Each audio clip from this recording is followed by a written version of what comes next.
If she's inside the building, please step up. Thank you, everybody. I'm listening to everybody else, and there's a lot that I can say about being a yoga instructor and the type of students that come into my presence. Sometimes they're in, open group classes, and other times it's one-on-one. But nonetheless, everybody comes to yoga for their own reasons. And though I don't always get to work with each student one-on-one the way I would love to, I find that the practice can still be tailored according to that person's needs. And one of the things about lupus is that it's an invariable disease, meaning that it's pretty much individualized. So the way it affects one person doesn't necessarily mean that it's going to affect another person the same way. And the thing about yoga is yoga can adapt because we have modifications. There's also different techniques used to be able to handle the fluctuations in the way the body feels and the way the mind operates, okay? So everybody, what I want you to do is just take a moment, bear with me, and do a little bit of yoga from your seat, okay? All right, so if everybody could, please sit up straight in your seat. Come to sitting on your sit bone so much that you're lifting up out of your spine. So from your hips, you're lifting up, your chest lifts up, almost like your ribs are coming in towards your heart. Inhale and breathe. Good job. Take your hands, if you can, place them behind you and kind of push up on the back of your chair to kind of give your back a little extra length so that you know you're sitting upright with great alignment. Yeah, that's it. Push. Take a deep breath in. Exhale. Bring your hands to your knees and continue to keep your body straight up. Position. Good job. Close your eyes. Take a couple breaths. Just trust me. Roll the shoulders back. Continue to sit up straight. Don't compromise the posture. Keep those eyes closed. Take a deep breath with me on my count. Inhale, 1, 2, 3.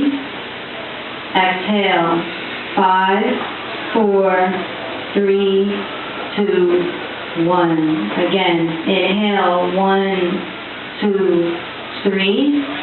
Exhale, 5, 4, 3, 2, 1. Open your eyes, come back to center and focus on me. And just breathe and relax. Try not to compromise your posture in any way while I'm speaking, but still try to find relaxation as you continue to sit up straight. Focus in the present moment. That's part of what yoga offers. And if somebody is dealing with some type of pain in their body, or their mind can't even tolerate to sit up straight or get out of the bed, for example, as some people might experience with lupus and other chronic illnesses, being able to just do that in the courtesy of their bed is considered the exercise. It's considered yoga. You can do yoga anywhere, in any way. You can modify it according to your needs. And that's the beauty about it. That's why I was asked to speak today. Because one of the things about lupus is that when people are under great amounts of stress, and this is from the research that I did, that they can have what's called a flare-up. So to help decrease the odds of having flare-ups, not to say that they won't exist, but we can use yoga, and we can also support people that we know that have lupus and encourage them to use the practice. Whether or not they're in remission or they have a flare-up, there's different types of yoga, and I'm going to get into a couple of those types.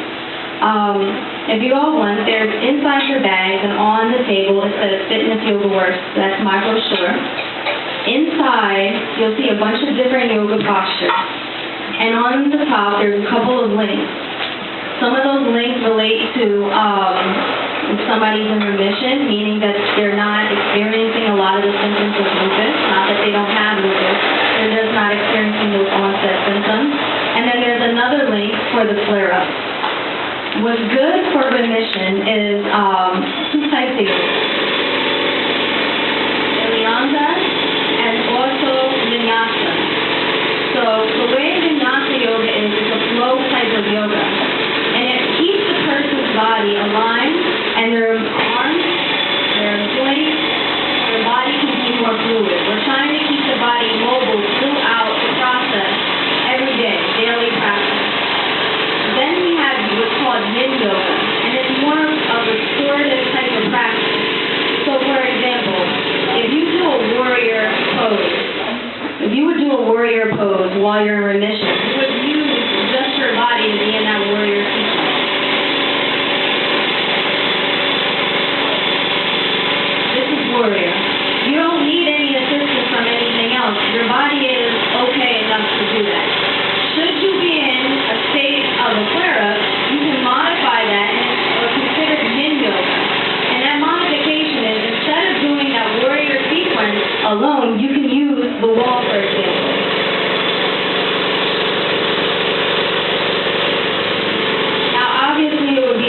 restorative yoga, you would just stay in your position and not move. And that's it.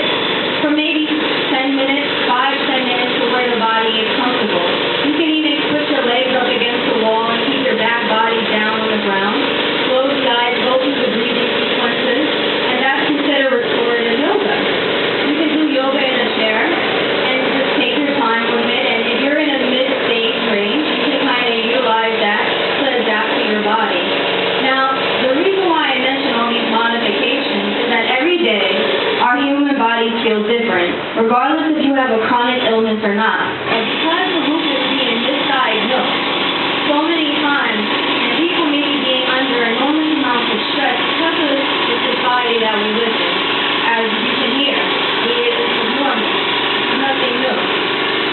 We have to think about what can we do every day to keep ourselves healthy, focused, and also in the present moment, aware of our surroundings, and still be able to manage a productive lifestyle to take care of the bills, right? Well, you can do something like yoga. You can get involved. You can even use YouTube. There's so many YouTubes out there, videos. You can come to somebody like myself. You can participate in different ways, okay? So, because you don't necessarily know you'll have it, or maybe you know somebody who's experiencing different types of pain, you can suggest maybe trying the practice. And though they may not find out whether they have it today or tomorrow, it might be years down the line, it might be something that might help to actually keep the onset of more of the severe symptoms at bay, as with a lot of chronic illness. So there's some information inside those brochures. On that card, if you bring that card in to my class, I will teach at Brooklyn Ballet, which is in downtown Brooklyn, not very far from Barclays Center. I'll give you a free class. Come in, bring it in. It's a stand pass. Keep the pass with you, and you can try my class. Okay? Then the last thing that I wanted to mention about the classes I teach